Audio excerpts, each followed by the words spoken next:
যারা বস্তা ধরে আমাদের থেকে এই সুগার মিলের চিনিটা কেনে, তাদের বেশিরভাগেরই একটা প্রশ্ন হচ্ছে যে এটা কোন সুগার মিলের চিনি। আসলে বাংলাদেশে প্রায় 8-9টা সুগার মিল থেকে চিনি বের হয়। তো আমরা কিন্তু প্রায় সব মিলের চিনি বিক্রি করি। আর নির্দিষ্টভাবে আমরা বলে বিক্রি করি না এই কারণে, কারণ একটা ডিলারের কাছে বা একটা গোডাউনে অনেক মিলের চিনি কিন্তু এক জায়গায় থাকে। এখানে কিন্তু আমাদের এই গোডাউনে কিন্তু 2-3টা সুগার মিলের চিনি রয়েছে, যার ফলে আমরা কিন্তু নির্দিষ্টভাবে বলে দিই না। তবে আমরা চেষ্টা করি যে আপনাদেরকে একটু ব্রাউন কালারের চিনিটা দেওয়ার জন্য। আজকে আপনাদেরকে একটু কালারটা দেখাই। এখন যে বস্তার চিনি দেখাবো এটা হচ্ছে আমাদের ফরিদপুর এলাকার মিলের চিনি। এটা এই কালারটা একটু দেখেন। এটার কালার কিন্তু আসলে খুব বেশি ব্রাউন কালার হয় নাই।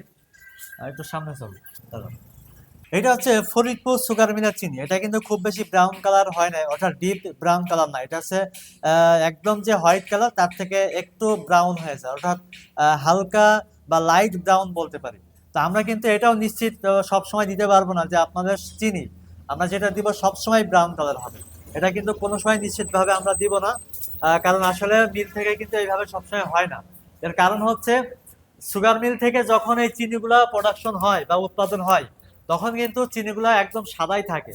তারপরে কয়েক মাস পর, অর্থাৎ 2-3 মাস পর থেকে কিন্তু কালারটা ডিপ হওয়া শুরু হয়, এবং এটা যত বেশি পুরাতন হয় তত বেশি ব্রাউন কালারটা বেশি হতে থাকে। সুতরাং আপনারা যারা এই বাংলাদেশ সরকারি সুগার মিলের আখের চিনি নিয়ে ব্যবসা করছেন, তাদের একটা জিনিস খুব বেশি কাস্টমারকে বোঝানো দরকার। সেটা হচ্ছে আমরা হচ্ছে আখের চিনি এটা নিশ্চিত করব, এটা হচ্ছে সুগার মিলের চিনি, বাংলাদেশ সুগার মিলের চিনি, এটা নিশ্চিত করব। কিন্তু ব্রাউন কালার, অনেক ডিপ, অনেক লাইট, তারপরে দানা অনেক চিকন বা অনেক মোটা, এই বিষয়গুলো যদি আমরা আনতে থাকি তাহলে আমাদের কিন্তু ব্যবসা করা অনেক কঠিন হয়ে যাবে। যার ফলে আমরা নিশ্চিত করব এটা একদম ইনটেক অথেন্টিক বস্তা সুগার মিলের চিনি। আমরা এইভাবে বিক্রি করলে ভালো হবে ইনশাল্লাহ।